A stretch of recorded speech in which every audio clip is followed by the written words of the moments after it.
Greetings from Grounding Souls. I welcome you to my channel this afternoon, and I'm bringing a very important topic that's close to my heart, and really opening up for discussion. And just would love to get your comments and your feedback, and perhaps if you can share with me how you deal with this particular topic. And the topic that I have today is how do you deal with hurt and disappointment that stems from the expectation that you set for others, or perhaps that you set for yourself, and then you have fall short of those expectations for yourself, and then the expectation that you have set from another person or a situation, if that's not being fulfilled. Like, really and truly, how do you deal with that? And the other part of it is what triggers those.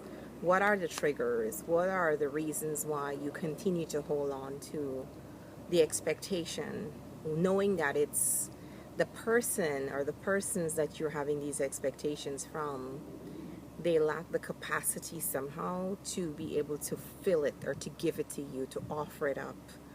How do you let go of what you are expecting from that person or that situation? And how do you start the healing process? Because at the end of the day, you are truly hurting yourself if you continue to hold on, or if you're just continuing that cycle of holding on to the hurt and the pain and the lack, and all those things that are creating such a deficit in your life. So I think for me personally, one of the things that I'm learning to do is show up for life every single day. So each day I get up, I'm just really excited about being up. I'm excited about the new day, the opportunity that it holds. I'm just excited because I'm like asking myself, like, oh my God, like, I'm alive. Anything can happen. There's lots that's going to happen. I'm excited to know what's going to happen with work. I'm excited to know what's going to happen with my relationships, my kids, my family. I'm excited to make videos. I'm excited to walk outdoors in nature. I find just stuff to get excited about, like the weather. What's the weather going to be like? Can I go down to the beach? I'm here in South Florida. I'm super excited that the beach is open. Again, of course, we're still observing that whole social distancing aspect of things.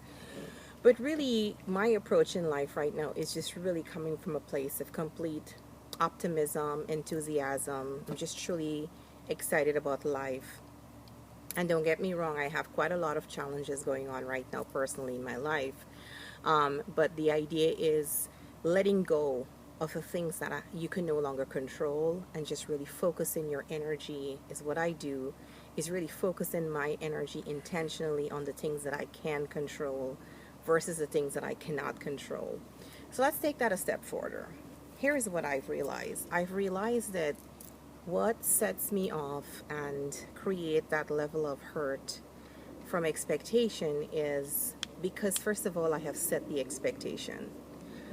And I think sometimes that can be a fundamental error on our part, where we perhaps might have a level of expectation from our spouses. Let's use a spouse, for example.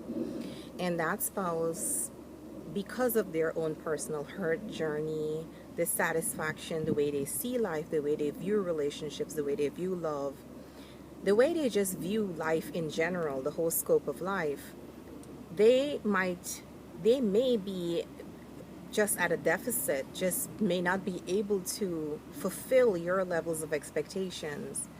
And so what you find happens there is you become a bitter person. You become bitter, you become angry with your spouse, and then your hurt and your pain becomes very callous. You become miserable. And then you realize that you are so codependent, right, on that other person. If it's the spouse, right, you're so codependent on your spouse to make you happy and to help you reach that goal that you've set, that whatever it is that you set in your level of expectation. And I know it's difficult that for me to say, for me to look at you and say to you, do not have any expectations from another person. And that's like living in a world that doesn't exist, quite frankly, because we're always going to have some level of expectation from others. But I think what's important for me and what I'm recognizing now is when I do set those expectations, they have to be realistic. They have to be attainable depending on the person's characteristics, depending on that person's core values, right? Depending on that person's goals for life. And I think that all comes part of like truly understanding who you are going into a partnership with, who you're going into a relationship with. Get to know the person if you're not in that relationship with that person just yet. And if you're in a relationship with someone who's absolutely not meeting your expectations, then you have to talk through it, and you have to be authentic and genuine, and you have to express your feelings.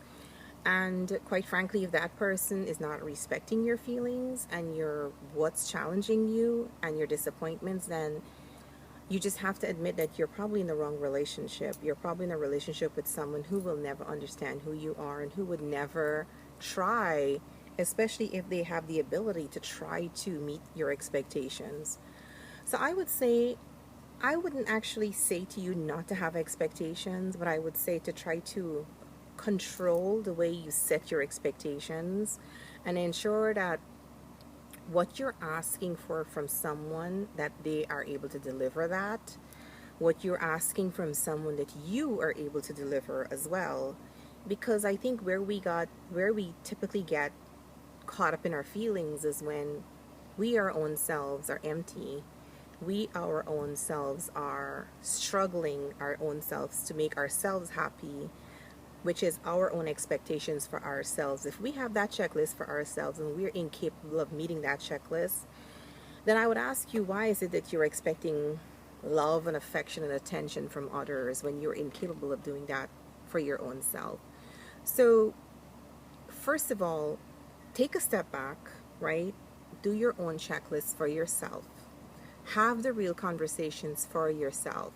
Ask yourself, am I in love with me? Am I capable of receiving and giving love? Am I capable of receiving and giving nurturing? Am I able and capable of giving a positive energy to someone else? Am I able and capable of being empathetic and having the ability to listen and nurture someone else? And if you are able to do all of that, then yes, you want to be able to receive those gifts back, from someone else.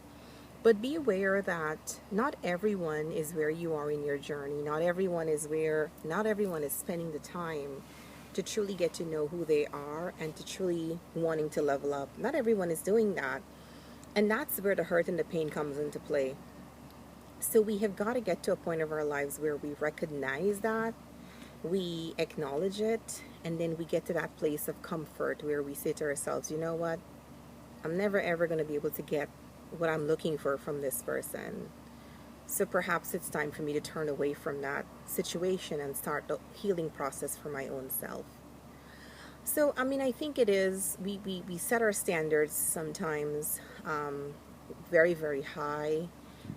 It is because these are the things that we want to achieve for our own selves as well. It doesn't mean that the other person wants that, right? So we are doing ourselves a disservice, quite frankly, by allowing our own power to be taken away from us by giving it to someone else. So I would say, take your power back, make your checklist for yourself, set your own expectations for yourself, lean internally in yourself, because guess what? You have the power inside, truly. You do have that power to love yourself, to nurture yourself, and then when you meet that person who's there on the same level with you, together you'd recognize that person. You would know that together you can have that journey, that beautiful loving journey together. I've seen it happen so many times, so I know it exists. I know it's out there.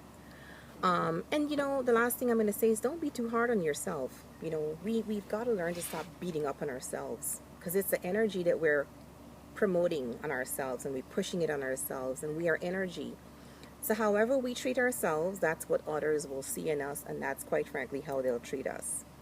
So have expectations, but have realistic expectations for yourself and from others. And if you find yourself not able to get what you're asking for from someone else, well, it's time for you to really have that very clear, important discussion with that person and let them know how important your expectations are to you. And perhaps if they're the person who simply cannot step up to the plate, then you'll know you'll know what decisions basically you need to make, right, to move forward in the next phase of your journey. So I hope this helps someone. It is just the way I have dealt with and I continue to deal with my life, and the way I deal with setting expectations and receiving from others and myself. I love all you guys. If this video makes sense and you like it, feel free to share it, feel free to like, subscribe to my channel, and I look forward to chatting with you guys again soon. Take care. Bye-bye.